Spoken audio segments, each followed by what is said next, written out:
Toutes choses concourent au bien de ceux qui aiment Dieu, de ceux qui sont appelés selon son dessein. Ceux qu'il a connus d'avance, il les a aussi prédestinés à être semblables à l'image de son Fils, afin que son Fils soit le premier-né de beaucoup de frères. Ceux qu'il a prédestinés, il les a aussi appelés. Et ceux qu'il a appelés, il les a aussi justifiés. Et ceux qu'il a justifiés, il les a aussi glorifiés.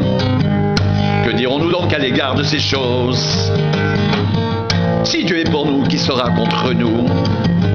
Lui qui n'a point épargné son propre Fils, mais qui l'a livré pour nous tous, comment ne nous donnera-t-il pas aussi toutes choses avec lui? Qui accusera les élus de Dieu? C'est Dieu qui justifie. Qui les condamnera? Christ est mort, bien plus, il est ressuscité, il est à la droite de Dieu et il intercède pour nous.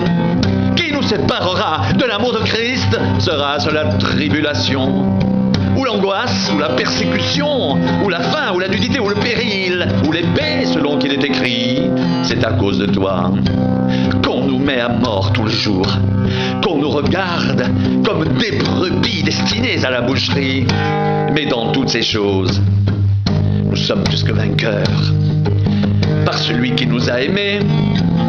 Car j'ai l'assurance que ni la mort ni la vie, ni les anges, ni les dominations, ni les choses présentes, ni les choses à venir, ni les puissances, ni la hauteur, ni la profondeur, ni aucune autre créature ne pourra nous séparer de l'amour de Dieu manifesté en Jésus-Christ, notre Seigneur.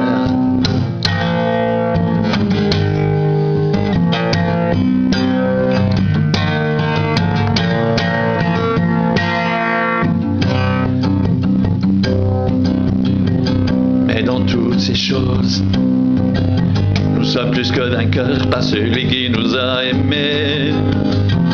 Mais dans toutes ces choses, nous sommes plus que vainqueurs par celui qui nous a aimés.